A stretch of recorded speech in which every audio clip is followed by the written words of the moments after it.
Etiam Group, de mise en place de plateformes e-santé. Je vais tout d'abord commencer par me présenter. Je suis Elias Simali, je suis directeur de compte Consort France et je suis accompagné de mon collègue Yann Siméo, c'est le directeur commercial d'Etiam Group. Donc très brièvement, en fait, Consorante, donc on est une société de services, donc on est intégrateur et opérateur de plateformes e-santé au niveau de la business unit assurance santé. Consorante, ça a été créé en 1992, on fait 125 millions d'euros du chiffre d'affaires et la part d'assurance santé dans le chiffre d'affaires c'est à hauteur de 8%. Donc présence nationale, présence au Maroc, présence en Belgique. Et en termes de qualité, enfin, on a un certain nombre de certifications, ISO 9001, 14000, 20000, 27000. Donc je laisse bien me présenter Etiam. Donc je vais vous présenter également notre société Etiam. Donc Etiam, nous sommes une PME bretonne, environ 50 personnes, et nous sommes éditeurs, opérateurs de solutions de télémédecine et de téléradiologie. Alors, nous ne sommes pas non plus une start-up, nous sommes nés il y a un peu moins de 20 ans, et depuis, nous avons non seulement parallèlement également développé une expertise reconnue dans le domaine de l'interopérabilité des systèmes d'information de santé.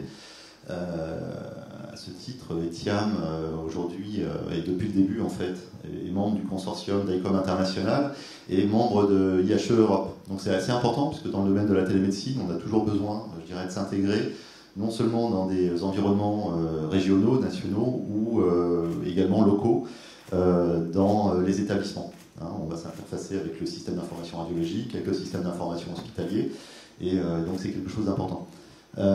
Et puis la télémédecine chez Etiam, ça a commencé il y a une douzaine d'années. On a commencé tout petit en Bretagne et aujourd'hui ça représente 250 établissements sanitaires interconnectés entre eux.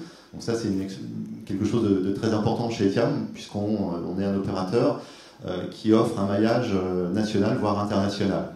Donc tous les établissements aujourd'hui peuvent communiquer entre eux, les CHU entre eux, les petits établissements de campagne avec leur CHU, avec la PHP, avec les centres de lutte contre le cancer.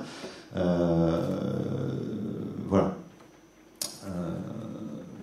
Ce suivant. Donc au niveau de l'offre, enfin Consorante, donc on travaille principalement avec Etiam, donc on a un certain nombre de références, notamment l'Île-de-France avec le projet Ortif, c'est l'outil régional télémédecine Île-de-France, et nous avons aussi des partenaires. Bon, on a un partenaire qui nous a fourni en fait le chariot de télémédecine que je tiens aussi à remercier, c'est Parsis Télémédecine. Donc on intervient principalement à 3 niveaux. Donc une mise en place de la plateforme santé, donc toute la partie implémentation de workflow, toute la partie en fait infrastructure, l'hébergement de données de santé. On intervient aussi avec nos ressources qui ont une expertise métier et expertise santé qui est forte au niveau des établissements de santé, donc ils sont à même en fait de travailler avec les professionnels de santé, de faire toute la partie configuration, toute la partie implémentation, des ingénieurs, des techniciens qui installent enfin le matériel, notamment type des chariots de télémédecine dans les établissements hospitaliers. Et nous avons aussi enfin une partie support avec un centre de support mutualisé qui est basé à Castres, donc qui prend enfin tous les appels, support utilisateur dans le cadre des projets e-santé, des projets de télémédecine sur lesquels on est positionné. Alors, la télémédecine, ça s'entend à différentes échelles en fait. Bon, il y a la santé connectée également, mais la télémédecine, telle que on l'aborde depuis 12 ans, ça se fait à l'échelle territoriale, donc autour d'un établissement. Ça se fait à l'échelle régionale, et ça, c'est comment dire, des pratiques qui sont accompagnées et encadrées par les GCS et les ARS. Et puis, ça se fait également à un niveau national, dans des projets où l'expertise va être répartie sur tout le territoire, ou par exemple comme le projet de l'agence de biomédecine, qui est un projet assez ambitieux, qui consiste à mettre en œuvre un socle de téléimagerie pour augmenter la qualité en fait, de la coordination des greffes en France. Alors, donc notre solution de télémédecine, de ce point de vue-là, elle se veut simple. C'est une solution qu'on a industrialisée non seulement au niveau technique, par la force des choses, parce qu'on travaille pour la DGA. Notre solution, elle est déployée sur les sites militaires d'opérations extérieures pour le compte du service de santé des armées. Elle est intégrée, on l'a vu tout à l'heure, intégrée avec les systèmes d'information de santé. Elle est sécurisée et elle est également, elle permet en fait d'échanger des examens d'imagerie et du contexte clinique en temps réel. Hein. Donc au final, l'offre de services d'ETIAM, c'est de fournir tous les services qui sont utiles à la télémédecine, donc l'échange de télédossiers, le moteur de workflow, les services de visioconférence pour faire de la téléconsultation, les services de gestion des équipements biomédicaux en flux temps réel pour tout ce qui est téléconsultation avec des équipements biomédicaux.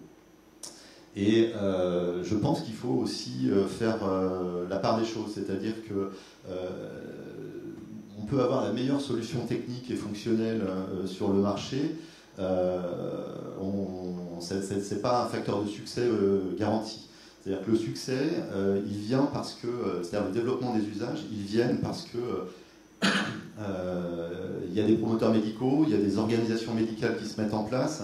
Et ces promoteurs médicaux, ces organisations médicales, si elles ne sont pas accompagnées, il n'y a pas de développement des usages. Et là-dessus, je dirais, le rôle des GCS, le rôle des ARS, mais surtout des GCS, qui sont vraiment sur le terrain au quotidien, est essentiel. Et c'est vraiment un retour d'expérience important. On travaille avec le GCS Cézanne en Ile-de-France autour du projet Ortif. Hein. Donc c'est 92 établissements qui sont articulés autour des urgences neuro. Je dirais aujourd'hui, le constat qu'on fait avec ces retours d'expérience, c'est qu'on a atteint un certain seuil critique, c'est-à-dire qu'on a 250 établissements déployés. Dans chacun de ces établissements, il y a N services qui sont utilisateurs de la plateforme. Et on observe vraiment un engouement aujourd'hui pour la télémédecine et un développement des usages innovants au-delà des urgences neuro. Et un décloisonnement également des usages. C'est-à-dire qu'on va vers le secteur médico-social, on fait de la téléconsultation pour les enfants autistes, on fait de la téléconsultation pour les enfants drépanocytaires, pour les enfants polyhandicapés, et dans le domaine également des usages nouveaux, tout ce qui est dépistage de la rétinopathie en interhospitalier, tout ce qui est télépathologie. Donc il y a vraiment beaucoup d'usages qui poussent au portillon. Et encore une fois, c'est grâce au GCS qu'on peut structurer la demande médicale, la qualifier et développer des workflows adaptés à tous ces usages.